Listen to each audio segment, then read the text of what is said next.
What's going on, everybody? Appreciate you for tuning in to another edition of the On the Ball podcast. Hopefully, you're having a great night. And look, we got a lot going on with with sports, the sports landscape. We're gonna touch on some NCAA, touch on some NFL, NBA, and obviously anything you guys want to talk about down in the comments. But before we get into that, I have to obviously introduce Brett, not guarding the one or the two, guarding the three. How are you doing tonight, Brett? I'm doing fantastic. I'm excited. I'm ready to, catch up on some sports. So let's get it. Okay, yeah. Like I said, plenty of stuff going on, a lot of news out there, and I feel like we probably should start NCAA as we do have Final Fours that will be played this weekend. Seems like not that long ago, March Madness started. We were all excited for it, and now the tournament's been withered down, and it's almost the end. As soon as it started, it's almost over. Hey, what's going on, Jory? See you here in the comments. Doing good. Hopefully, you are as well. And looking at the bracket, let me go ahead and pull that up. Have it over here ready.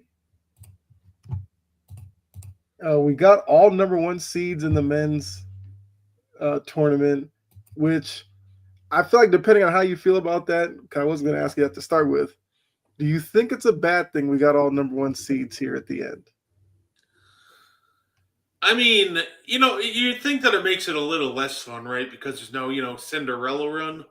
Mm-hmm. But at the end of the day, I'm fine with it because to me now it's literally just the four best teams. The four best teams that earn the one seed and have been the best teams all year are now, just the four last teams standing. So to me, I like it. It's going to be hopefully just competitive ball games and literally the four best teams in the nation just going at it. I love to see it. So just as long as the games are competitive, I'm all good with it. Yeah. I feel like that's kind of the biggest thing for everybody. It's like, I don't care if the game, if it's all one season or whatever. We've had some really good games that have happened.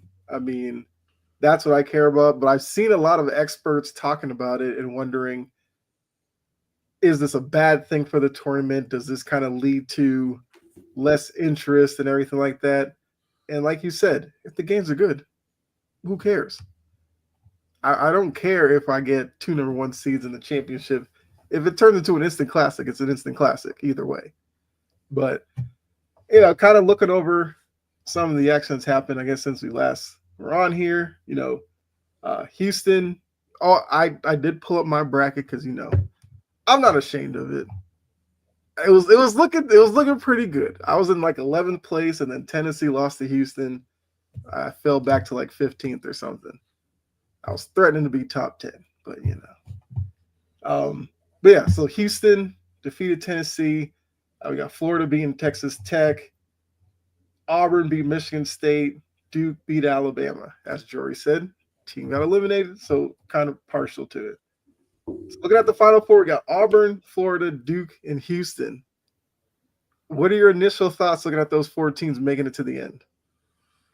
Like I said, I really like at the end of the day that it really just feels like the best teams made it all the way to the end, and it should be some exciting ball games we got going on.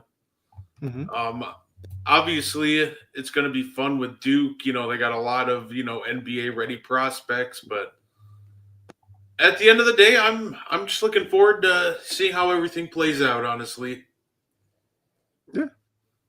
Yeah, I agree. I mean, you have some star power. You got Cooper Flag with Duke, who everybody knows and loves and all that. Oh, Anthony, just what's going on? The worst team right now? That's a good question. I don't know. You want to tackle that? Who's the worst out of the four?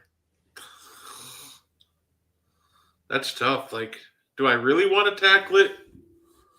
I don't know. Like I said, that's an insane tough question. Like, probably comes down to either Auburn or Houston, right? Yeah. Like, pick your poison. Mm-hmm. Because it feels like the two best teams, and it feels like they're almost on a collision course for the championship game. Duke and Florida, I feel like, are the two best, but the worst, that's tough. Like I said, it might be Auburn, but also like I'm sure there's going to be 100 Auburn fans commenting up to tell me I'm an idiot right now. Yeah. That's fine. At the end of the day, it's picking hairs with that one. Yeah. I mean, I guess I would probably have to say Houston only because they're the one team out of the four I didn't have making it this far. But I do think when you watch Houston play, they are a really good team. So that's where it is tough. All four of these teams made it here for a reason. They're all really good. I don't know. Because Duke, we know, got Cooper Flag, and usually star players kind of win out during March Madness. But they have like Malowach as well, who I think has been kind of impressive in the middle. We already know about Florida with Clayton Jr. Auburn and Houston, I think, play interesting styles where, Auburn can be very physical. You got Broom and those guys over there. Houston's a team I usually actually like when it comes to March Madness. And this Houston team actually checks out the box, I should say, that past Houston teams kind of normally don't. This Houston team can light it up from the outside. And that's where I think the Duke-Houston matchup is going to be interesting, is that will Houston kind of outshoot what Duke's able to do on their end from the outside when they're on offense and put some pressure on Duke? I think defensively, Houston can somewhat slow down Cooper, but it's just been tough for anybody to do that. And the other side, you got Auburn and Florida who know each other really well, so that game is going to obviously be a really good one. So it is tough. But I guess I'll ask you, because I know you filled out a bracket as well. Yeah, I did terrible. I mean, it's a crapshoot for all of us, but I guess look at the four. Who would you have meeting in a championship and then winning it? I think I'd have to go with Duke, and then I'm going to go Florida. Okay. Florida just has immaculate vibes, just because they have legend. They have to make the legend Al Horford proud, the last guy who won the NCAA title with. So by the power invested in them through Al Horford, I'll take Florida. But I think Duke just wins out. Okay. I mean, I originally had Florida beating Tennessee, but I do think I've gone back and forth with Duke and Houston. I do think we're going to end up Florida and Duke, and I obviously got to stick with Florida at this point to beat Duke. But yeah, because look, Clayton Jr. from Florida, it almost seems like if Florida is in it late, that guy is just going to make enough shots to close the gap and then to give Florida a lead. Like, if you're going to beat Florida, you better blow them out, because that guy has shown late in games he will hit tough threes over defenders. He'll hit, the little sidestep threes that we see in the NBA so much. Like, he's hit those. Like, he's tough. And I've come to really like him throughout this tournament. I think that last game, against Alabama kind of just gave me even more confidence in Duke. Like, Cooper Flag shot really poorly. He was 6 of 16. They didn't even seem to have their best shooting night, and they still won by 20. Like, that defense is just elite. Mm-hmm. So even if their shot isn't falling, they've already shown that they can win any kind of game. They can win shootout, grind it out, doesn't matter.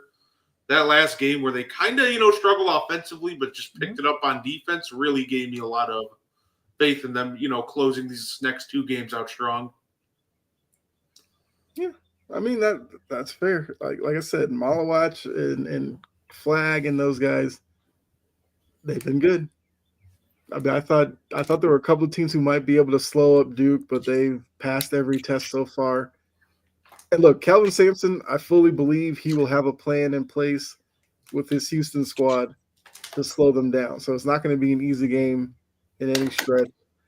I feel like these two games will be very close down to the wire. I wouldn't put it past either one to have a buzzer beater thrown in. So, it'll be interesting to see. Obviously see, because I believe by next week, because the tournament, what was it going to be? Does the tournament end on Monday? Is that the championship game? Yeah, it's on a Monday. Yeah. Oh, okay. So next week we will be recapping Final Four and the championship. So we'll see if I was right all along that Florida's going to win it all. Because like I said, I think I'm the 15th in the thing. I don't think I have a chance to win anymore. All right. Let's go. Let me take this down really quickly. So I think I'm like in the wire to wire bracket. I think I'm like 65th out of 78.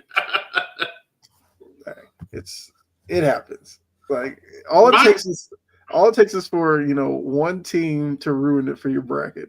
That's all it takes in these. My thing with with March Madness is I just pick off straight vibes, because it's like I can make educated guesses, but 99% of the time your educated guesses are wrong anyway.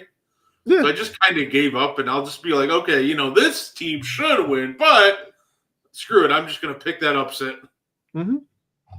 Yeah, for the most part, when it comes to these, you don't want to overthink it. Because when you overthink it, that's when you end up doing the worst. And most times you'll see people who win bracket pools don't pay that much attention to college basketball. They kind of do it like you. They look at two teams, whatever their vibe is, if it's mascots or whatever, that usually wins out. It's interesting, but that's usually how it goes. All right, so I got the women's bracket now. Because they're also in their Final Four. Got to show ladies some love. So we got almost the same thing. We got 3 number ones and a number 2. So it's almost chalk with the women's game. But obviously Juju getting hurt from USC affected their run. But I feel like some people think UConn could have beaten them anyway. I don't know. We'll never know. But we got UCLA, UConn on one side, South Carolina, and Texas on the other. I mean, I don't know how much of the women's game you've been watching. Looking at these 4, how are you kind of looking at this playing out? Is anybody going to stop South Carolina? I guess is the question. I don't think so. I think South Carolina is just too dominant. I thought, USC with Juju would have had a chance, but obviously that didn't pan out. I think it'll be fun. I think, UConn will ride that wave of momentum, get to the finals, but I do think it's just South Carolina for the win. Yeah, South Carolina's tough, for sure. I mean, Dawn Staley has created a program there that is just indestructible right now. And Texas, they was Madison Booker, who's rocking the Durant 35. And she's got a little Durant-ish look to her game, which it is kind of interesting. That's probably the inspiration for the number. But yeah, South Carolina is going to be tough for them to deal with, because South Carolina kind of has the same vibe as, Ariema's UConn teams when they were on their run.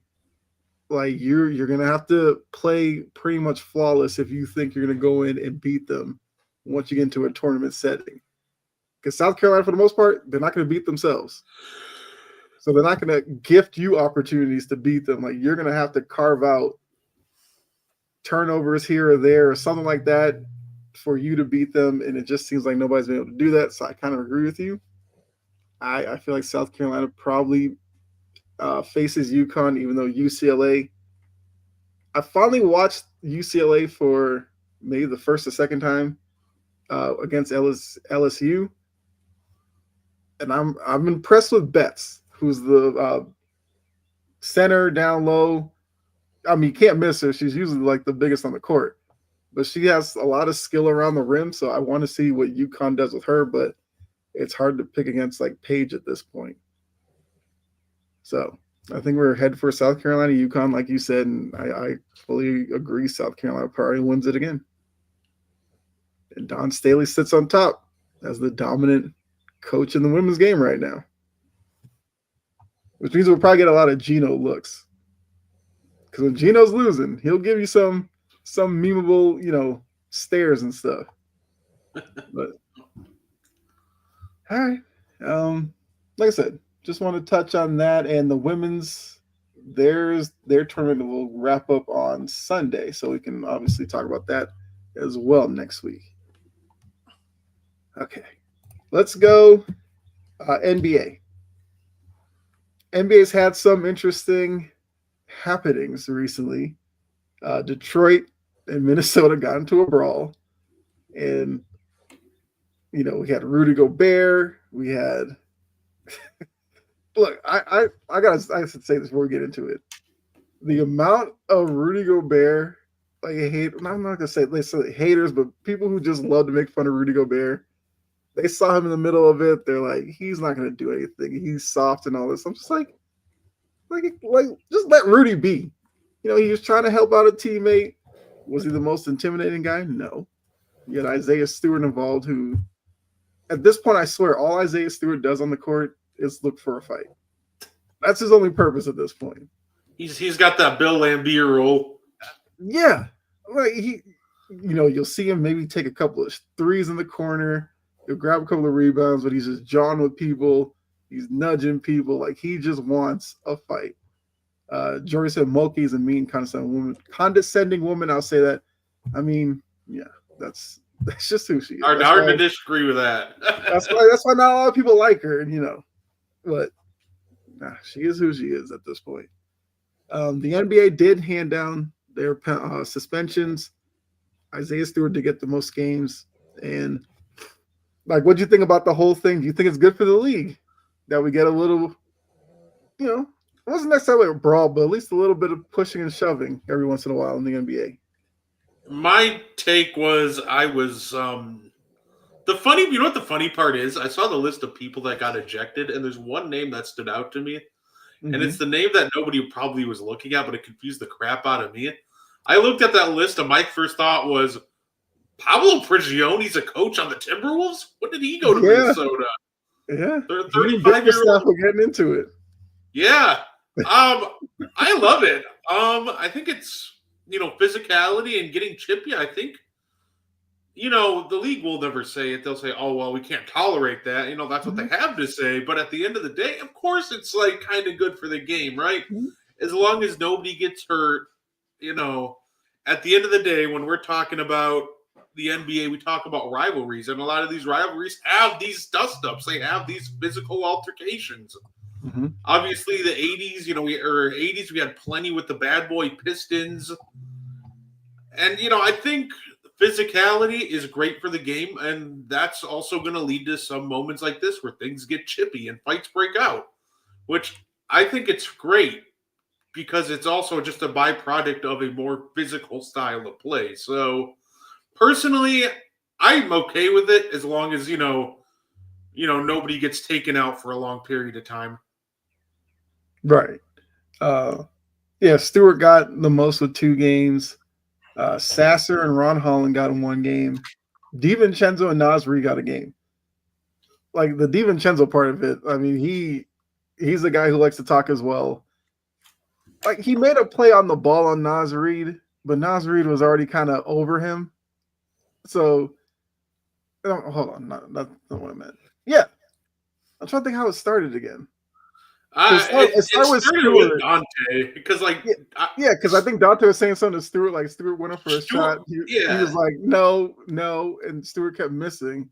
It was like that started. It's just so funny to watch the whole thing play out. Yeah, to me, that's how I saw it started. It because Stewart goes up for this little 10-foot floater in the lane, and you just hear Dante, oh hell no, and he just kept doing it. Yeah. And then eventually, things broke out, and Dante was just ready. He was eager, and it was fantastic. Because the other end, Naz Reid was going for a layup, and I think it might have been Holland who got a hand in and knocked it away. It wasn't even anything that bad, but Naz Reid just gets in his face. Obviously, DiVincenzo, man on the spot, was right there, and then he starts jawing with him, and then I think Stewart went over, tackled DiVincenzo. and then Gobert's coming in, and then that's what the funny part was like.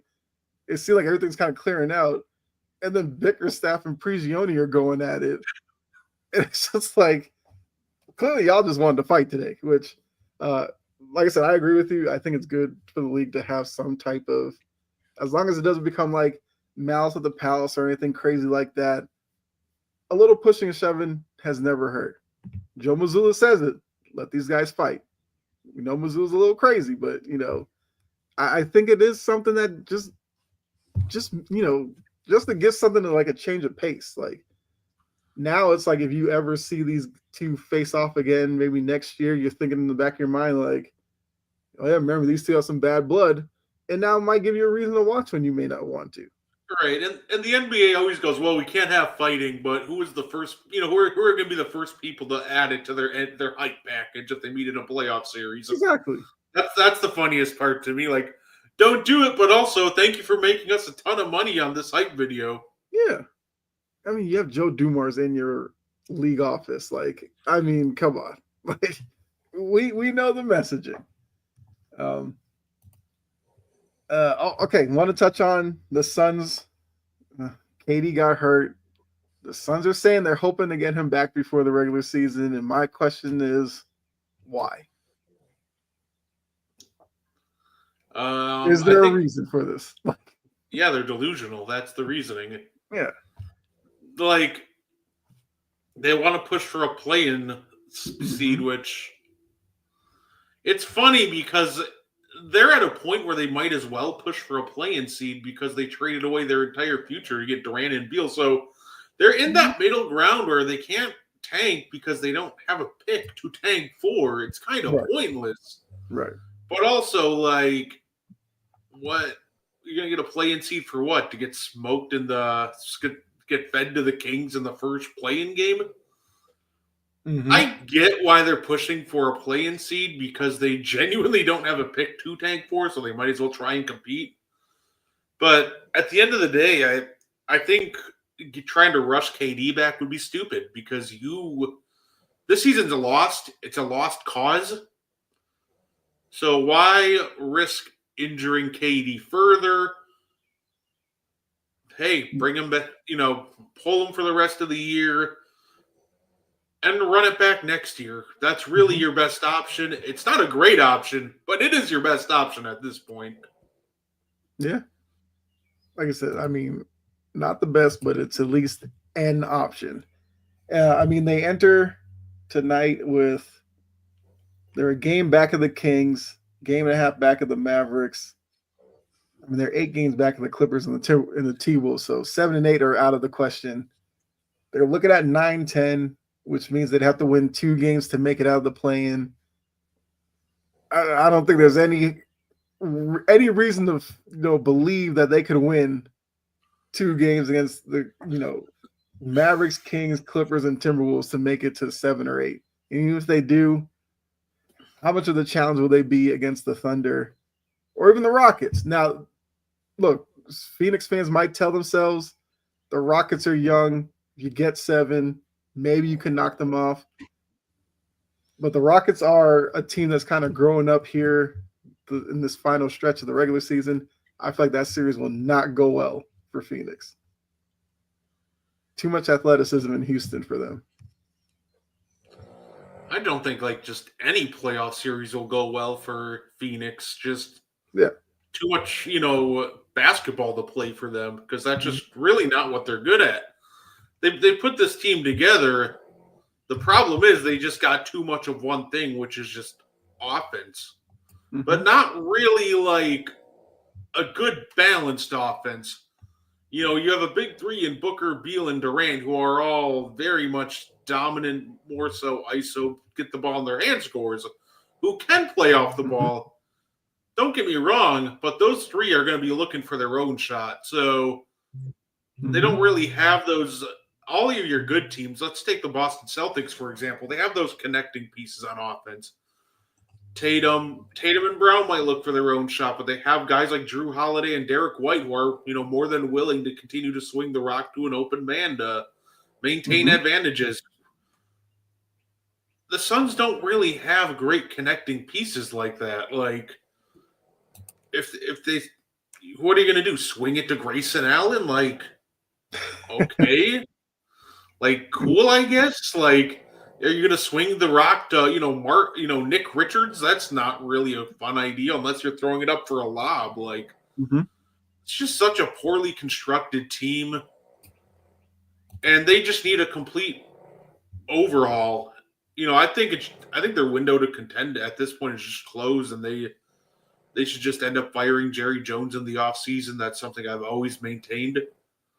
But yeah, it's just over for Phoenix, and I think the only team that doesn't realize it is Phoenix. Yeah. They have a bunch of pieces to different puzzles and are trying to make it make sense. That's probably as well as it could be put. Yes. Yeah, I feel like with a lot of these teams that are in the play-in kind of part of the standings, there is a bit of delusion with most of them.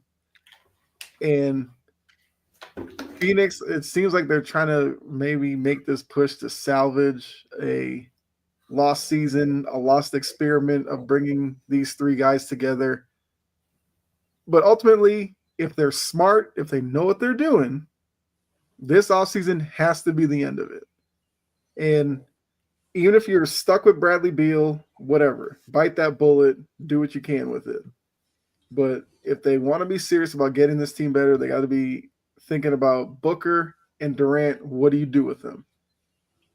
I know it might be tough for Suns fans maybe to see Booker go, but you need to start getting assets in return. Because like I said, they don't have first-round picks to really rely on. Their roster isn't that great. So you got to make tough decisions.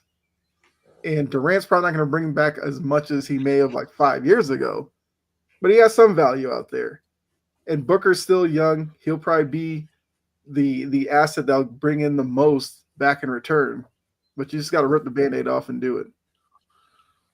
Listen, just fulfill the prophecy, send Booker to Houston, get all your picks back or most of them. Yeah. I feel like if that's the team to look out for Devin Booker, it's just the Houston Rockets. They have young picks, pieces. They have picks, but most importantly, they have the Phoenix Suns picks. So I think if you're looking at a trade for, Devin Booker, I think the team to look out for would be Houston. Kevin Durant, it's a lot of fun different options that we've heard. I think the least fun one for Kevin Durant that I've heard, the Dallas Mavericks. That sounds awful. Yeah. But also team like, I've heard rumors about him going to, the Spurs. I actually think that'd be a ton of fun, honestly. Fox, Wemby, KD. Listen, KD's like getting older, but when he plays, he still looks like KD. He still looks like he plays at the level of a top 10 player in the league. So, like, this is still an elite player. He's not going to get as much as he would a couple of years ago because of age. But make no mistake about it, if a team like the Spurs got KD, they would be terrifying. Yeah. Yeah, I mean, look, there's going to be plenty of probably interesting rumors that do come out of it. And, yeah, I think a lot of people will probably be looking at where the Thunder end up. And if the Thunder come up short, they keep floating out Durant going back to the Thunder and maybe helping get them over the hump. If you're Phoenix, you need Oklahoma City to kind of flame out in the playoffs and come up short if you think that's an option for you. Because obviously they make the finals, that would probably change their plans in thinking that they're probably good enough. Maybe they just need another year. But if they, go out in like the second round and get upset, then yeah, those rumors could heat up a little bit more. But either way, Phoenix has to do something. Which means it's James Jones. So Phoenix are probably already calling the 76ers to finalize like a Paul George trade just because it doesn't make any sense. And the problem with James Jones is he doesn't like to fix the problem. He just likes to make another all-in move. So I think that if they want to actually move on and have a decent future, the first step is moving on from James Jones. Yes. Yeah. I mean, somebody and multiple people need to be held accountable for where the state of the Phoenix Suns right now. And I think one obviously will be Budenholzer as the coach. That's always the easiest move to make. But yeah, the guy who put them in this situation has to be out the door at the same time. So I'd be shocked if James Jones is holding that position going into next season. Oh, well, you know what, Coach Bud? You know what? Take the firing, get paid by 2 different franchises to sit at home. Yeah. You know what? Good job, Coach Bud. I feel so bad because they constructed this team so poorly, and just the opposite of what, Coach Bud team and schemes normally, thrive with. So I feel bad for Bud, but also this dude's just going to be making a ton of money just to hang out on his couch. So how bad can I really feel for Coach Bud? True. I mean, it's the same issue they ran into with Vogel. Vogel said, I need a point guard. They didn't get him one. And then they kicked him out the door. And now, like you said, you bring a guy like Coach Bud, knowing full well the type of players he needs, you don't give him that. And now he's going to be the casualty as well. I don't know who the next coach would be, but we'd have to see, what happens there. Other quick news. Oh, go ahead. Sorry. No, I was just going to jokingly say, just go get like D'Antoni. Screw it. You built this entire team around offense, and you keep hiring defensive coaches. Yeah. If you're going to build the team around offense, go get an offensive-minded coach. Yeah, might as well. Like, you've tried everything else. Why not? I don't know if you saw this, but PJ Tucker signed a 2-year deal with the Knicks. Look, if you had any worries about the Knicks, all issues have been solved. They got PJ Tucker on a 2-year deal. Another guy. Well, look, maybe it's another guy that Tibbs will just run into the ground off the bench since he's a vet. But I guess shout out to PJ Tucker. Oh, Tibbs couldn't get his old flame Taj Gibson since he went to Charlotte, so he just locked up the next closest thing. Yeah. Good job, PJ. Way to get that bag. Yeah. I mean, hey, somebody still wants you. I can't be mad at that. Glad you brought this up, Jory, because the Grizzlies made news a little bit before a few days ago. Taylor Jenkins gets fired out of the blue. They were 44-29 at the time. Since then, they've lost to the Lakers and the Celtics. I guess when you saw it come across, what were your initial thoughts about it? I think I just audibly laughed. Because I didn't know how to react to it, right? I know there's been frustrations in Memphis. This is a team that under Taylor Jenkins just wasn't winning against quality opponents. They were struggling to do that in the second half of the year, but it's still a 44-29 team. I think this decision was rushed. I think this was a decision that was coming. I do think that if Taylor Jenkins, flamed out early, he was gone. Like, I don't think there was any doubt with that. But to me, it's wild to do it right before the playoffs start. And at the end of the day, this is a team that still has, the 6th best record in the NBA? Or, like, they've been doing fantastic under Taylor Jenkins. I felt like this was premature. And, it just feels like a rushed decision. It almost feels like something bigger is happening behind the scenes, like a power struggle with the GM. Maybe, well, I don't even think this is a maybe, but, Ja Morant didn't like what was going on. Which, granted, I can't tell you how Ja's feeling. I'm not personally associated with Ja Morant. But the fact that they were taking the ball out of his hands more. They ran the least amount of pick and roll in the league, which is what, Ja Morant kind of thrives in.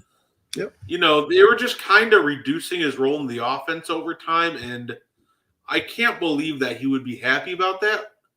So I feel like, they won't come out and say it, but I feel like, there was probably some little disconnect going on with probably some of the star players, I'm guessing. But at the end of the day, I have no clue how the players are feeling. But at the end of the day, I think it's wild And I think if they were going to make this move, they should have waited until the offseason. Yeah, that's because I was thinking the same thing, that it was a team that was like fourth or fifth in the West when it happened. They might have been tied for fourth. And now you up and let go of the guy who's gotten you there. I think I was reading somewhere like he's the winningest coach in franchise history. So he has that on his side. A couple of years ago, they were a 1 or 2 seed. They didn't have the playoff run that maybe they were expecting. But for the most part, you feel like looking at that roster, he's gotten kind of the most he could out of them. And if it is something where it's like him in the front office butting heads, then look, the front office has to take the back seat to that one, because he seemed like he was a guy, he wasn't like the most well-known when they put him in that position, but he kind of established himself as one of the better coaches in the league. And unless they think by getting him out of there, they'll be better off for the playoffs, which I highly doubt, but that's the only way to justify this. Like, Memphis can't be one and done. Otherwise, you look even dumber for making this move. And I mean, right now, they'd be looking at a series against the Lakers in the first round, which probably on paper would look very enticing and interesting for fans, across the league. But if we're being honest, like, how much of a chance would they necessarily have just based off of these 2 games without Taylor Jenkins? Like, they couldn't beat the Lakers in the first game without him. So if you go into a 7-game series, hard to think you'd be the favorite in that one. And that's kind of like the only way they could justify the move.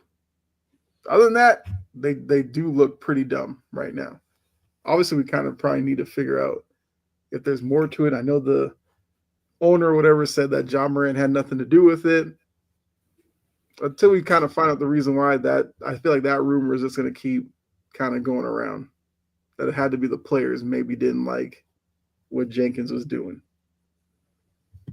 But yeah, like I said, it feels like it's got to be something bigger, because at the end of the day, this is a guy who, he had his flaws, but he did create a system that you were able to win games with or without your star players. Like, just kind of more benefited everybody and just try to get everybody involved. And like I said, even if you're going to fire him, I've never seen, somebody get fired this late into the season, especially on a winning team like this. Like, yeah, even the Bucks made their firing of Adrian Griffin like before the All-Star break, like, which was terrible in itself. But this is just kind of unheard of. Like, we've never seen a team do this. So I just know that I'm just still waiting on those details. Yeah. And I feel like you'd like to think that Jenkins will be a name that's sought after in the offseason when one of these other teams decides to make a move with their coaching position. He seems like a guy who's not going to sit around too long without a job. Yeah, I think the question will have to be, like, how enticing is the Memphis job for a new coach trying to get into a head coaching position?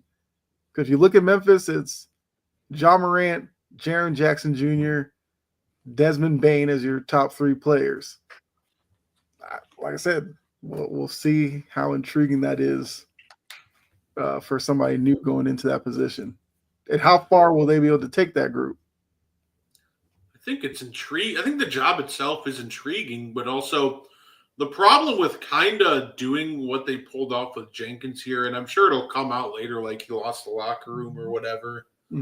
But also, like, it's kind of got to be a red flag if you're a new coach too, right? Like, you can have the most success in franchise history. You can lead them to the 5th seed in the West. Like, you can lead them to a 44-29 record, and you're still not safe. So, like, if I'm a coach kind of looking at this whole situation too, I'm going to need all the details, because, like, what do I have to do to make sure I can continue to have my job? Like, Yeah. It almost creates uncertainty too for new coaches. Mm-hmm. Yeah, that's true. Okay. I think NBA wise. Well, I mean, the Pelicans made a little bit of news shutting down Zion and CJ McCollum, but they've been eliminated for like a couple of weeks now, so not that big of a deal. But They've been eliminated since like December. Let's be real. I'm just saying officially, but yeah, they were eliminated a long time ago. Is this the last we see of Zion in New Orleans? Probably not. Okay. It feels, it just feels like that. Zion is somebody that the Pelicans will never want to get rid of. Mm-hmm. At the end of the day, you see when Zion's healthy, he's still a very good basketball player, and I don't know. It just would it be fun to see Zion, moved? It'd be interesting. I think, if you're the Pelicans, you have to consider it. If there's an offer, a really strong offer out there, you might want to take it. But I feel like the Pelicans will delude themselves into thinking like, yeah, this is still our franchise guy. When he puts that full healthy season in, you just wait. And I think the cycle just resets next year. Yeah. Yeah, I mean, look, like Jory said, he only played in 30 games. I feel like it is a dangerous road to go down where you constantly just hope that if he puts together like a 70-game season, that you'll be so much better. And then 3-4 years down the line, he just never does. And you just wasted an opportunity building around the wrong guy this whole time. I think the question could be asked in terms of the Pelicans. If you don't build around Zion, who do you build around? That guy isn't on the roster. Yeah. They have some fun like secondary pieces like Herb Jones, but Trey Murphy I think is a great piece. I love what Trey Murphy's brought to the table. But as in terms of like a franchise building block, the only guy that fits that description is Zion. Like you're not building around like DeJounte Murray. So if in all reality, if they traded or got rid of Zion, they would either need a young, maybe potential building block back or just a lot of picks to try to find that building block because it feels like they have, some solid wings. And when Murray comes back and McCollum, like it feels like they have a potentially solid team. Mm-hmm. They just need to get that star now to just bring it all together. I mean, they have the 4th worst record. So, hey, people in New Orleans, I guess, cross your fingers and hope that number 1 pick comes to you again. Oh, wait a minute. Never mind.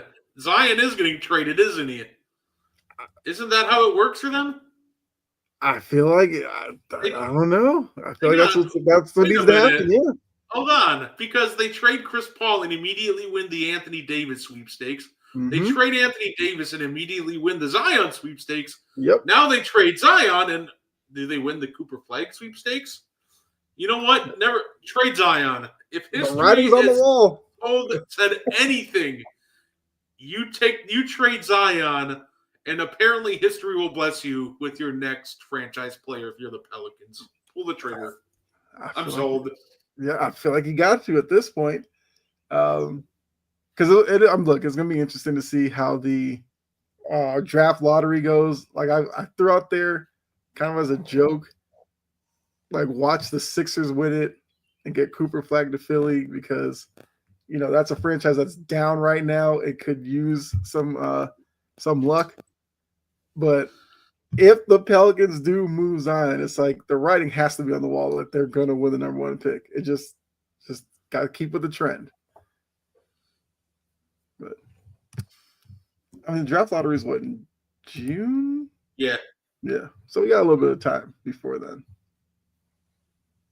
All right. Let's go. I guess NFL now. NFL, we'll start with, before we get into like the league meetings and all that, Rooney down in Florida for the meetings or whatever, came out and said positive signs on Rodgers to the Steelers.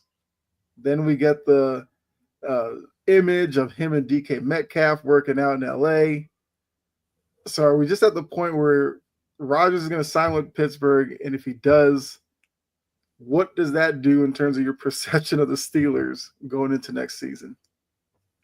I mean, they're a better football team than last year with Aaron Rodgers than Russell Wilson, but does that like change my perception a whole ton? Not really. It doesn't like make them contenders for me. Mm-hmm. Like I do think that gives them a quarterback upgrade, but do I think that, for example, Rodgers is the difference to them losing against the Ravens or beating the Ravens? Mm-hmm. No, but you know what? I'm down. I'm down to try it. I'm rooting. You know, I'm at the end of the day, I'll always root for number 12. He was the greatest quarterback in Packers history, so I'll always root for my guy, and I hope if he goes to the Steelers that he does well. Look, it'll make for an interesting, I guess, division where you have Lamar Jackson, you got Joe Burrow, potentially have Aaron Rodgers, and then Cleveland. I don't know, Kenny Pickett. Like one of these doesn't seem to fit with the other, but Polar Bear in Arlington, Texas moment right there, Kenny Pickett. I think it would be interesting just to see Rodgers, Metcalf, and Pickens, how that dynamic works. You know, can he keep both of them happy? Will one of them blow up on him? Will it just completely implode? And how does Mike Tomlin handle it? Because a lot of people talk about, you know, Tomlin during the league meetings when he was asked about like Aaron Rodgers stuff, like that man had sweat going all on his head, like he was being interrogated with that one. And look, they don't have a quarterback other than Mason Rudolph. So if you're looking at it, Aaron Rodgers, even with his diminished ability, you'd like to think is better than Mason Rudolph right now. Easily. If he can't outperform Mason Rudolph, file the papers, hang it up. The Browns finally admitted their mistake, which existing as a franchise? Well, the owner said, you know, we swung and missed on Deshaun Watson. Yeah. Everybody noticed that 2 years ago, but I think everybody noticed. As y'all know. I love that they had to cut. Honestly, that one I would have just taken to the grave with me. Like, yeah, we all know you missed on Deshaun Watson. Like, mm-hmm. we all knew you missed on Deshaun Watson when the contract was signed. Like, let's be real. Yeah, I'd rather them do the, you know, team speak like, we're holding out hope that, you know, Deshaun can get healthy and, you know, we feel like he'll be a contributor to us. But no, you're just telling us what we already knew and are looking to see what you're going to do about the situation that you're now admitting is a mistake. Yeah, it's still there. It is probably going to be there. But, like, you're going to try to draft one at 2? Like, who's the next guy? Or are you going to sit there with Kenny Pickett and probably try to play the Arch Manning sweepstakes next season? I guess it depends on how highly you think of Shedeur Sanders. I don't think the Titans are going to go any other direction at this point than Cam Ward at 1. Yeah. So I guess your question is, do you think Shedeur Sanders is better than your quarterback prospects in 2026? Like, that's what they have to ask themselves. Mm-hmm. And do you go elsewhere? Like, there's still some intriguing prospects, right? Like, they could go get like Abdul Carter and run a Carter, Garrett duo for next year, and just kind of use this year's draft to build up the team even more, so that when you get that franchise quarterback next year, it's really solid and ready to go. So I wouldn't be opposed to them playing the long game and drafting one next year. Yeah. I mean, if you're a Browns fan, you've seen enough quarterbacks run through there.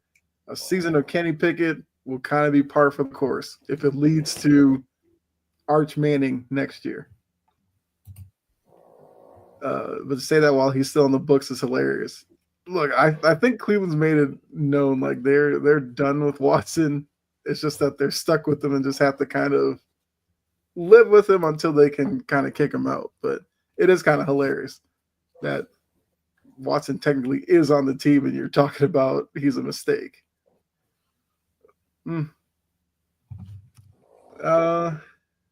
Goodell was asked some questions down at the league meetings, and he talked about the Olympics in 2028, where flag football will be part of the Olympic Games. And he said players have come up to him and have expressed interest in playing in the Olympics to represent their country. Now, he did say like the league is going to have to talk to the union and teams about, I guess, player participation, because we have seen in other leagues, like I think there was one Olympics where like the NHL wouldn't allow NHL players to go over there. And well, I guess the NBA back in the day had it where NBA players didn't go over there and like college kids got kind of destroyed. But what do you think about NFL players playing the Olympics? Do you think they should be allowed to? Like, we know they make a lot of money.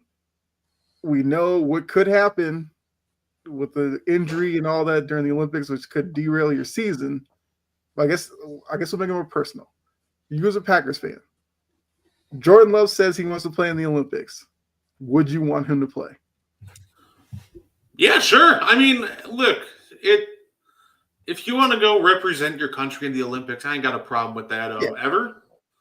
And maybe this is coming from a guy who also every year has to watch Giannis go play basketball for Greece. Mm-hmm. So at the end of the day, I don't mind it. One, obviously, flag football is a lot less taxing on your body than, actual football. So, freak injury happens, then it just happens. There's nothing we can do about that. But at the end of the day, I don't got a problem with it. Even if any of my Packers said, "Yeah, I want to go do it," go do it.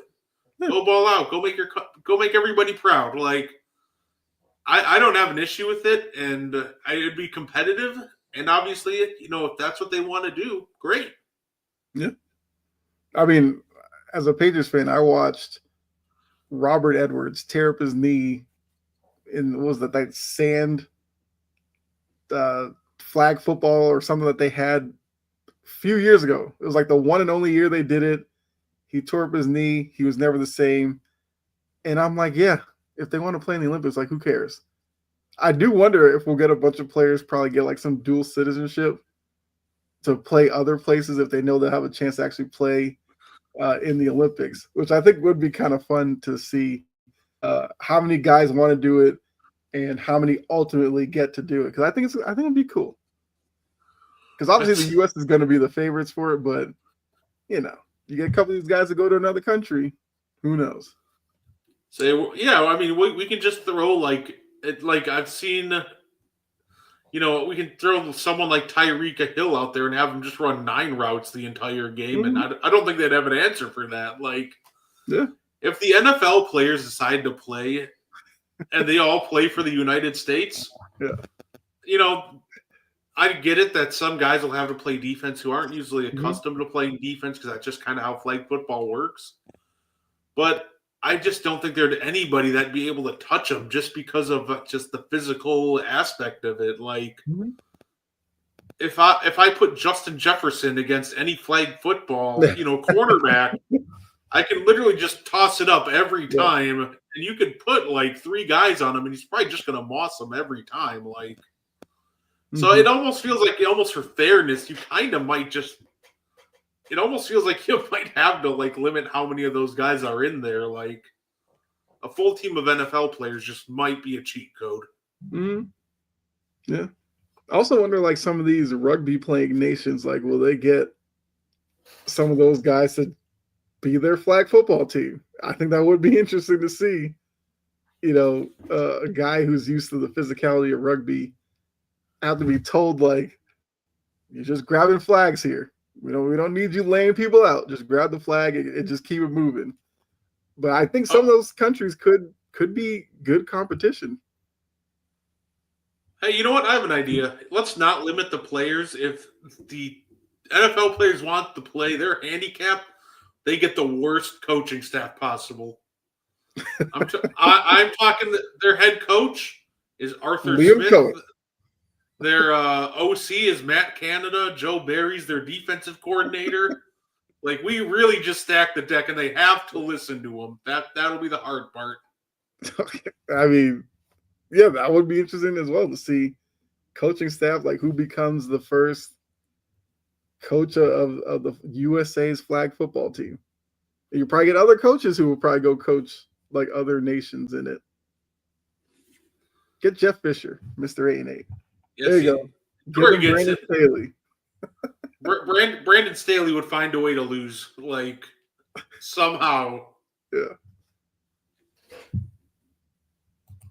Money would be on McVay. McVay running pre-snap motion and flag football is going to be absolutely cinema. I was going to say like Mike McDaniel. Just try to prove he's an offensive genius again. Oh, that's going to be the fun part too. Like they're just going to break like flag football. Like, can I pre-snap motion? Can I do this? Can I do that? Yeah. Like, they're going to be really testing the limits here of what you can get away with in flag football. It's going to be fantastic. Yeah. I mean, look, the Canadian team, got Canadian Football League. They should have some guys who could suit up for them. I'd be interested. Yeah, I just want to see like how big of the tournament will be, what countries are involved. I think it'll be fun. Jory did bring up playoff failures for Baltimore as John Harbaugh got a 3-year extension, and then he said they've had internal conversations about an extension for Lamar. What'd you think about, I guess, Baltimore giving Harbaugh the 3-year extension? It's interesting because John Harbaugh, is a really good regular season coach. Always has his team ready to play. They always look so good and so disciplined. Mm-hmm. But for some reason, when the playoffs start, it falls apart. Mm-hmm. And sometimes it'll only fall apart for one half of a game. But the problem in the playoffs is if you lose focus, even for a little bit, it can cost you like it did this year.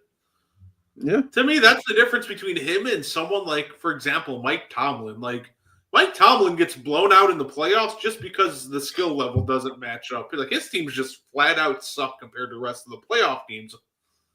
But it's weird with Harbaugh because he always has these contending teams that should be contending for Super Bowls. Mm-hmm. But they always find an absolutely brilliant new way to lose focus at the worst moments, or just flat out change the game plan out of absolute nowhere and go away with what's been working for them. So I think I want to like it.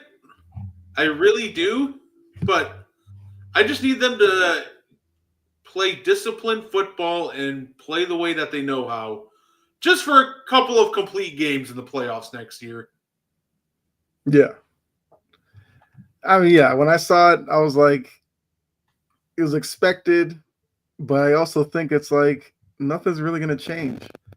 And I do believe, and this is the way it should be, there should be pressure on him to get over the hump during the 3-year extension time period.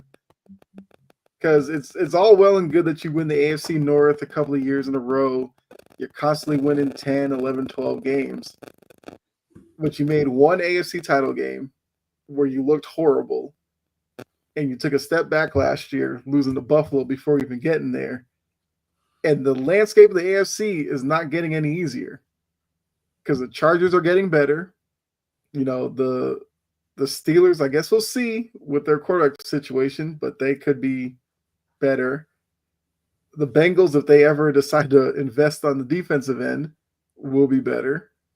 But at least the Bengals offensively should be pretty good.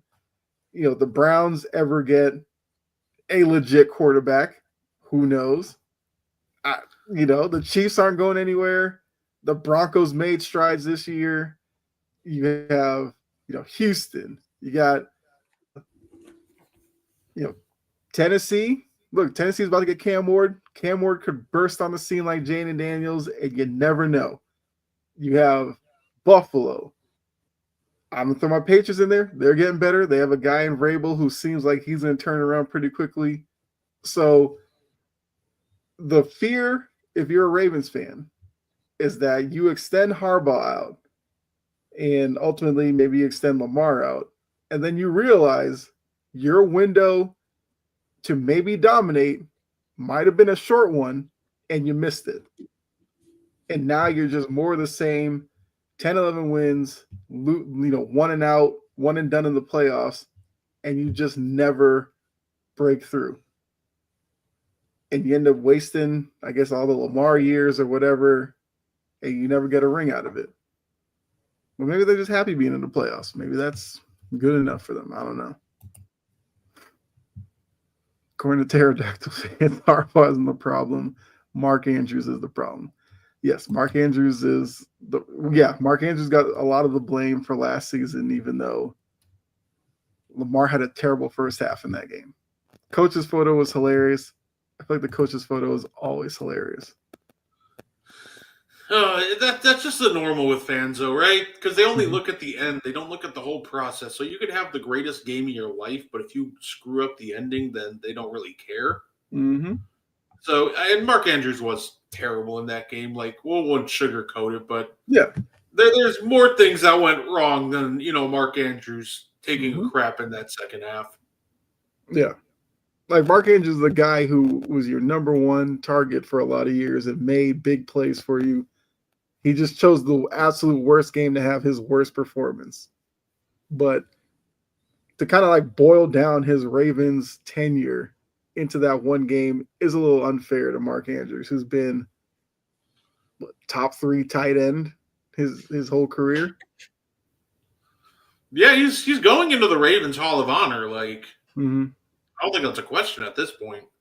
Yeah. I mean, he's still available. Haven't really heard much about what they're going to do with him or what he's going to do.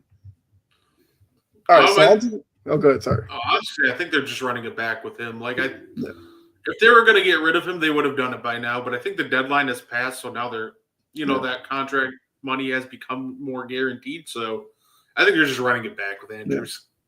Yeah. We'll see what happens with them next year. Okay, so like I said, owners meeting, voting on a lot of stuff. A lot of stuff got approved. Some didn't. Notably, the tush push has been tabled, which I believe they have like another round of meetings in May or something like that. I feel like it's going to be brought up again in May, and this seems like a bit of a delay on the tush push ban because maybe they have to like rework the language in it. Like, I feel like there's still going to be a tush push to say, but they might change like the formation with it. I feel like that's where a lot of these coaches have been coming up with is like they don't like the like backs or whatever lining up right behind them with their hand on them and then pushing. So maybe the compromise is like, because I mean, grand scheme is just a QB sneak with a push.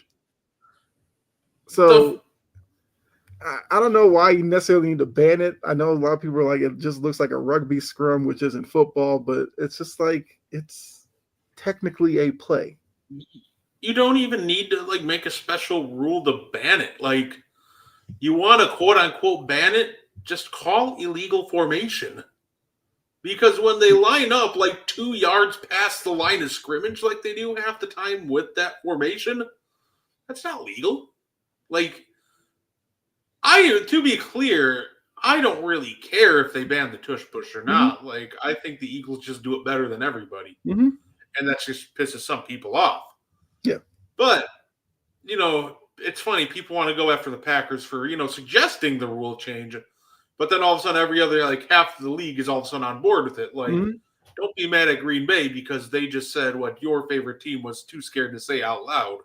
Mm-hmm.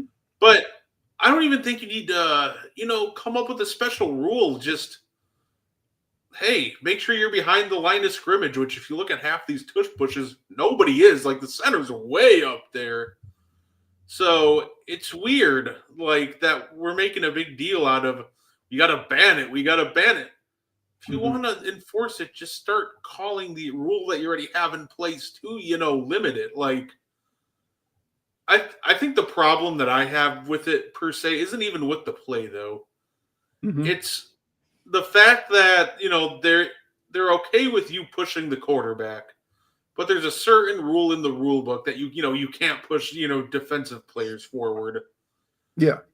So I think that something kind of has to give there. I think if you're allowed to push offensive players forward, you should be able to you should be able to push your defensive players forward. Like, if you want to allow this push, okay, let me push the linebackers or defensive tackle, like however you want to do it. Mm-hmm. But I don't think that needs to be banned. But I do think that you kind of have to address the part where you can push an offensive player forward, but not a defensive. I think you just need to balance that. Right. I was about to say, yeah, just looking for a balance for both sides of the ball. And maybe that's where it comes to when they pick back up on it, is that they allow the defense to kind of do the same. And then it does become a full rugby scrum, which, hey, I guess we'll just see which side of the ball is stronger than the other. But some other proposals that did go through, the overtime rule has changed for the regular season to now the playoff version, where no matter if the first team scores a touchdown, the opposing team gets a possession. I don't think anybody has a problem with that one. Yeah, that's fine. Like, I don't really care about that. Yeah. This one might be a little bit more of a, the no fun league. The nose wipe gesture that CeeDee Lamb likes to do is now an unsportsmanlike penalty to go with the throat slash and all that. So, yeah. I don't know what you think about that one. I do. It's stupid. You make all these rules to limit these celebrations, but then you're the first person to post the celebrations, to promote the league. Yeah. Remember the whole thing with the Tyreek Hill backflip where they fined him? Mm-hmm. And then all of a sudden, guess what they posted right away, though? Look at this Tyreek Hill backflip. Yeah. I think these celebrations help bring, uniqueness to the league. And it's stupid. Like, why ban the nose wipe? Like, that is just so basic. Right.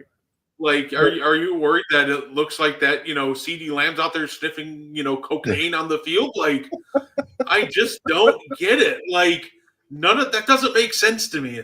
Yeah. Let these guys have fun and be themselves, because to me, it makes the game more interesting. If you don't want to see these guys celebrate, if you're the defense, don't let them in the end zone. Yeah. Yeah. I mean, yeah, because I guess the cross sports, it's like baseball where guys do bat flips. It gives players a sense of, personality and all that I think some fans do kind of agree with and attach to. I mean, look, they do away with the nose wipe. CeeDee Lamb will have something else in store for next season. Like, these guys always, they're doing something. A lot of people do there's like Steph Diggs and all them who kind of go like that and then point. Like, a lot of them do that. That's not something that they'll probably ban because there's nothing too harmful in that gesture. But they'll come up with something else. So it is what it is. The Steelers proposal. So the Steelers proposed to have like a video or phone call with no more than 5 prospective free agents during the negotiation period before the opening of free agency. The only change is before that, you can only speak to the agent. Now you're allowed to speak to the player himself. Once again, I feel like that's another one that, okay, sure. You might as well, listen, they're talking to the player anyway. Exactly. They're just not recording it, so you might as well just make it legal to do it. Yeah. Just put it all out there at this point. Yeah, exactly. What's another one? So yeah, the K balls will they'll have more time to prepare them. That's another one. Sure, who cares? They approved the proposal to allow. Oh, okay. The 2 players that are designated to return from IR are. Hold on, I'll just put this. Green playoff teams 2 more. Okay, so they give you 2 more slots for return from IR spots if you're a postseason team. Once again, that's another one. Sure, why not? Okay, so this one I want to get your opinion on, because the Lions proposed the playoff seeding going your division winner best record, 1 seed, and then everybody after that is slotted by their record. The league tabled that discussion, so did not go through. What do you think about that one? Are you open to that, or do you like the current 4 division winners get the top 4 spots and you have your 3 wild card teams? I think it's stupid, and I like the setup now. It's funny, right? Because if anybody's supposed to have beef with, how everything played out, it's right. Come on, Packers would have been like the 5th seed under that, suggestion. Mhm. Like we would have had much better seeding. Yeah. But at the end of the day, if you want a top 4 seed, win the division. I think that's fantastic. I think it keeps divisional rivalries alive and well. And how often does this happen that we really need to sit here making a whole fussing rule about it? Yeah. Like, normally there's only one team that's like a 12, 13 win team in a division, and then we have a whole like hodgepodge of like 9, 10 win teams. Filling out the wild cards. Like, this doesn't happen often enough to really care about. And also, it's just stupid. Like, let's just leave it how it is. Yeah. You want a top 4 seed? Guess what? Win your division. Yeah, it seems like an overreaction to like the 1 year you had the Seahawks below 500 win the West, get a home playoff game. It seems like it could be a reaction to like the NFC South usually being the weakest division of the NFC. Should they get an automatic top 4 seed? But I agree with you. Like, it's not broke.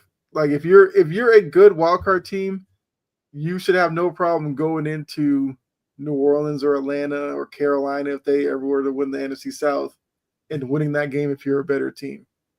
Like that, if you're truly a contender, that should be a game you win. So you don't need to reslot playoff spots. Right. Like, if you're a contender and you're scared to face like the Bucks or something, Tampa Bay or Seattle on the road, hate to break it to you, but you're not a contender. Yeah. If you can't beat, if you're scared of Tampa Bay on the road, what are you going to do when you have to go to, Detroit in Forbes Field, or, let's say the Packers in Green Bay, or any of these even tougher environments? You have to go to the Link to face the Eagles. Like, if you're scared of, the non-existent 12th man in Seattle, or, Tampa Bay, like, with the pirate ship, right, like, you're not a real contender.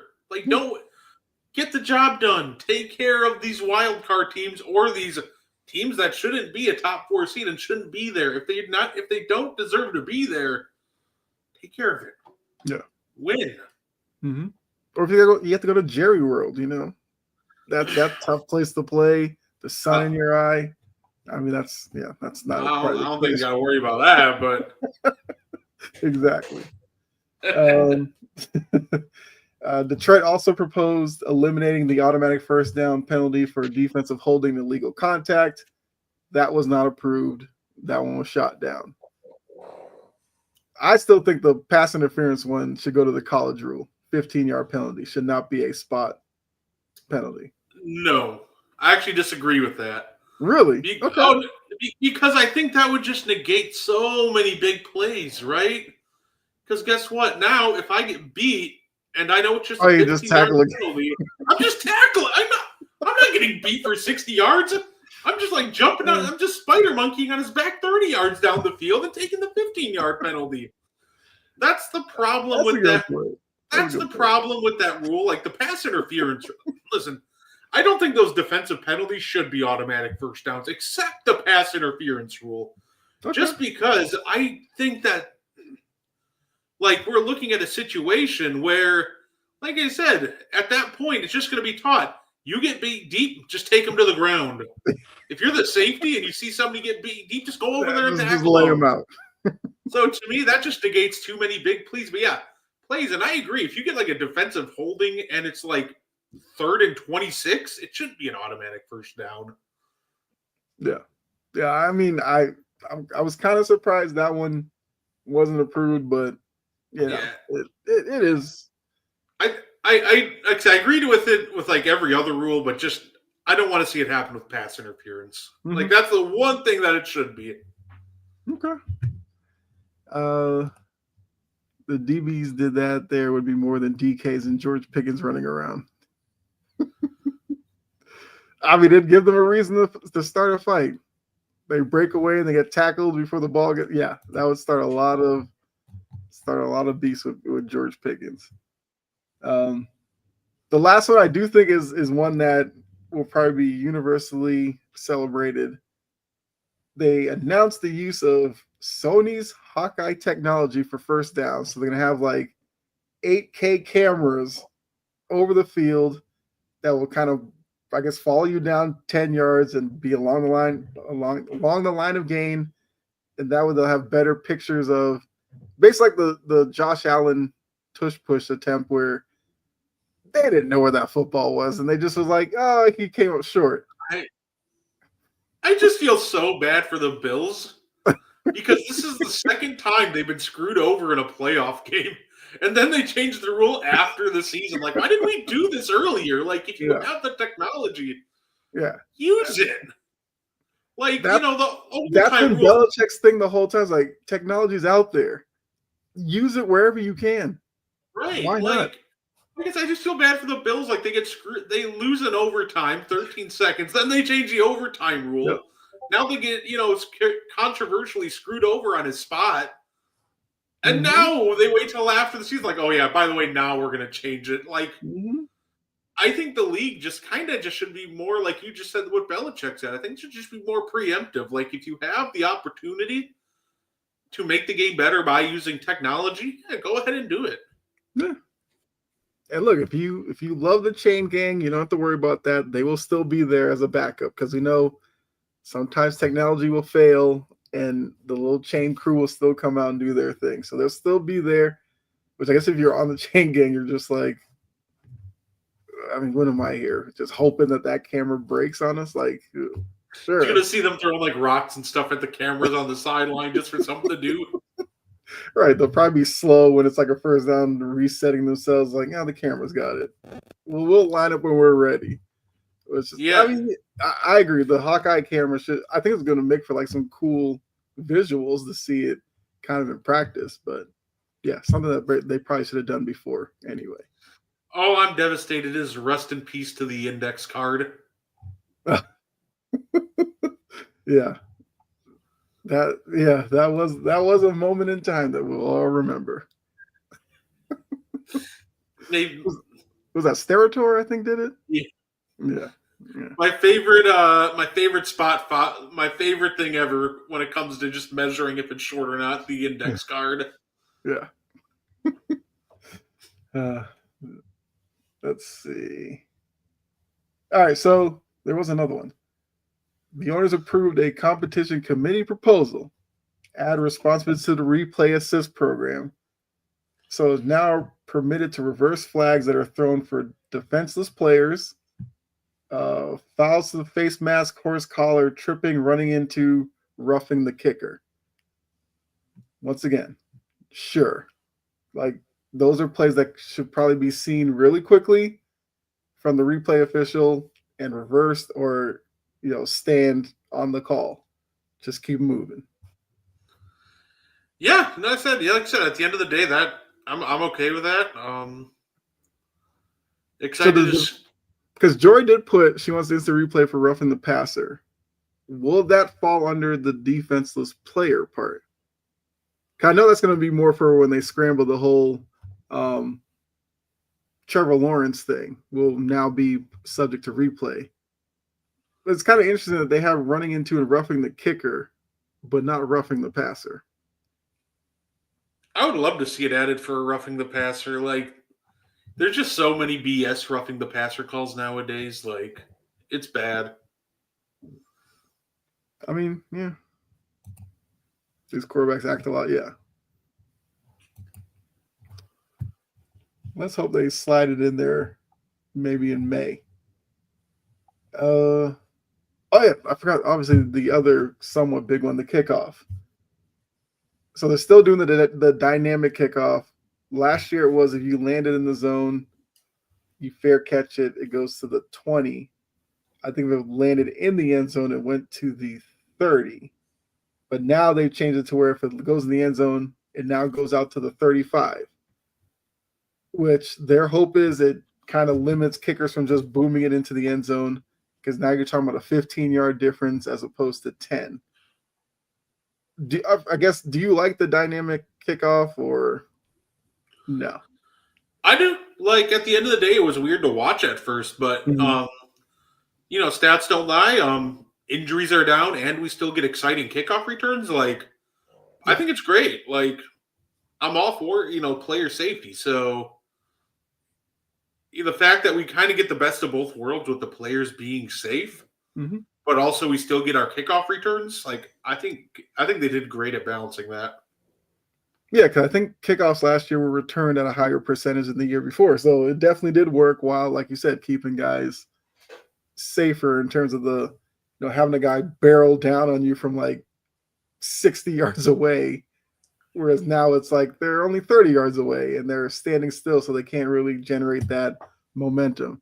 And yeah, it does lead to big plays because a lot of times guys, when they start going from that standstill position, they get out of the gap discipline and, the better returners can work their way through. So I'm fine with that. I think the difference from the 20 to 35 will probably lead to kickers being a little bit more cautious in terms of just booming it through the end zone.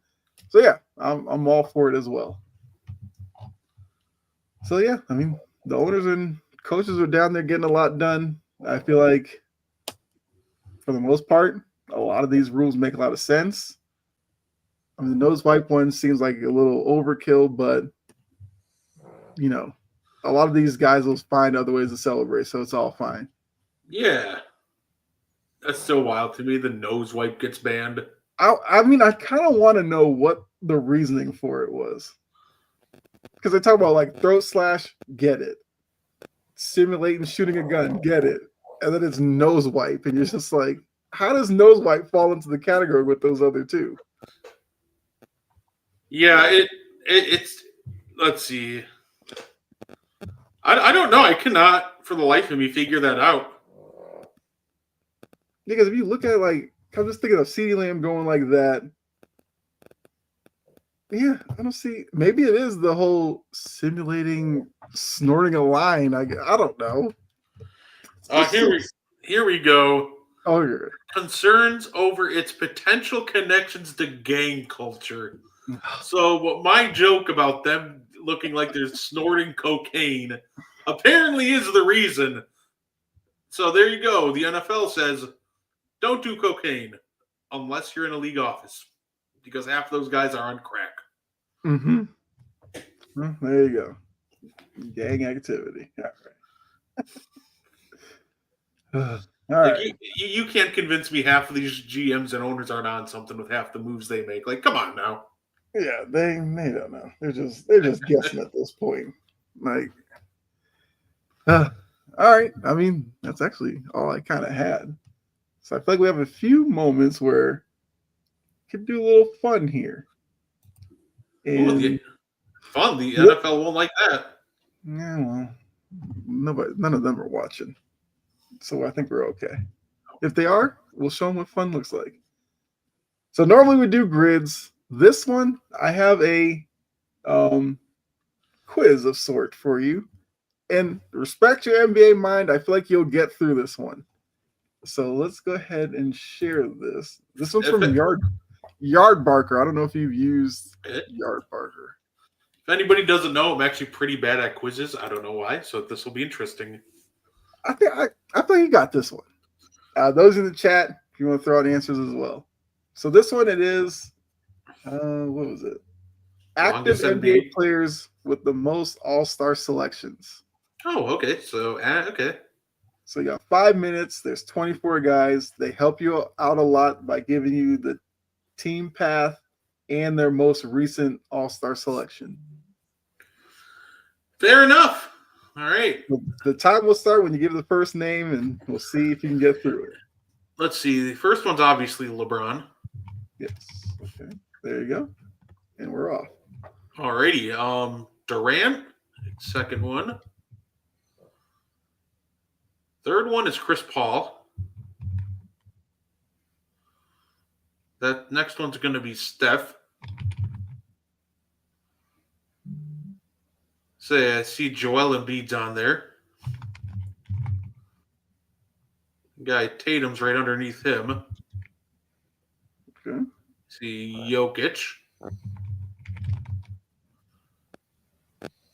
OKC Houston. I'm going to overthink that one for a minute. Okay. But I see Paul George. Kyrie. Oh. Yeah. Dame. Giannis. Please don't tell me to make Taba's last name. Oh, that's a nightmare if they do. Okay. Whew. I can do the first name with him. I'm actually pretty good with spelling it, but I didn't want to put myself under that pressure right now. Let's see. Go Kevin Love. Okay. Anthony Davis. Mm-hmm. James Harden. It's got to be under somewhere. Yep. There he is. Okay. Oh, is that Horford? You know it is. Yes, sir. I feel. Let's see. Okay. I feel like Luka's got to be on here, but no, maybe not. Unless he's is he? No, He is. He is. Oh, they didn't update him for his current team. Okay. Yeah. Maybe that's why that OKC Houston one is really throwing me off. I really don't know who that is. Toronto. I feel like Kyle Lowry. I feel like Kyle Lowry's got to be on here. Mm-hmm. Chicago, Minneapolis, Miami. Let's see. It's 2018-19. Is Clay on here? That's Clay. It is Clay. Okay. That's what's throwing me off. Some of these aren't fully updated yet. So, okay. You got 2 minutes to go. You're doing well. I see Kawhi Leonard. Yep. Let's see. Is that I almost said 6 was Wiggins, but that doesn't have Golden State on here. Well, Toronto, Chicago. Is DeMar on here? I feel like DeMar DeRozan's got to be on here somewhere. That's probably under Lowry. Yep. Okay. Say, Donovan Mitchell's Utah, Cleveland. Yep. Got 3 more. Say, Minnesota Knicks. Why did I almost say Jalen Brunson? I'm just an idiot almost for that one. Who started on Minnesota? Oh, Karl Anthony Towns. Yep. 2 more. 1 minute left. Chicago. Who? 2021 Chicago. Let's see. OKC, Houston, and I already said Chris Paul's already up there. Who has 9 on Houston right now? Chicago, Minnesota, Miami. I almost said number 6. Blanking on these last 2. Oh my gosh. OKC, Houston. I feel like that OKC, Houston one, I'm going to feel like an idiot. I feel like that's a big name that I'm just... Russ. There you go. 1 more. That's okay. And that first one, that's not Zach LaVine, is it? No, it can't be Zach LaVine. Miami. Who's that last one? It's one off. It's Jimmy Butler. Jimmy Butler. Oh, duh. I told you I'd brain fart on one. Gosh, now I'm kind of mad. The guy I forgot was Jimmy Butler. Look, 23 out of 24 is impressive. I forgot. Like I said, I forgot. I respect forgot your Jimmy NBA Butler mind. I thought you did. I Yeah, forgot because they Jimmy didn't have the Butler was Golden in State, obviously. Minnesota. Yeah. Yeah, that's the part that threw me off. Minnesota slipped my mind, and then I was trying to think of players on the Heat, Mhm. but I should have known. I already said a couple times it wasn't fully updated, so I wasn't thinking about the Warriors at all. Mhm. Okay, but you know what? Almost had it. Yeah, that's impressive. Okay, like I said, I thought you'd get him. I mean, you missed on Butler, but I feel like that's fine. I'd say my basketball knowledge is always weird. I'll miss on like hard stuff like this, but like I'm pretty confident I can name like every NBA Finals MVP back to like 1980, even the bizarre ones. But I'll miss on names like Jimmy Butler on this. I mean, look, I may have to find that quiz maybe for next week to test your ability on that one. That's impressive to go back that far. For me, if I saw the teams, I might be able to come up with it. But yeah, if I had to do it off the top of my head, I would have no clue. I'll say I could probably pull quite a few off the top of my head. Like the hard part are the really odd years, right? Like 1987, you have to remember that was James Worthy. 1982, you think the Celtics, you think Bird and everybody, but that was, Cedric Maxwell's the name you're looking for. Yeah. And then you just got to remember like the really small names in between, like, Iggy, and 04 was Billups. And then you just got to remember like 07 was actually Tony Parker and not Tim Duncan. So that's the real challenge. It's like there's little random names sprinkled in there. And those are always going to be the toughest ones. Yeah, no, that's always impressive because I mean I watched a video with a guy who knew every World Series champion back into like 1900. That's and wild. He did it going backwards. I was like, that is crazy to remember all that. But some people have that ability. All right, let me stop sharing that. There we go. Yeah, as we get out of here, Brett, you want to let them know where they can find you, what you got coming up? Yeah, you want to add? Just go ahead. Yeah, no, you hopefully, thank you for tuning in. I had a lot of fun. Definitely always love doing trivia. Like I said, sometimes I struggle with it, but always keeps you sharp. So I'm always down for that. It was a ton of fun. Thank you guys for tuning in, and you can catch me in 20 minutes to talk wrestling on the Meaty Boys podcast.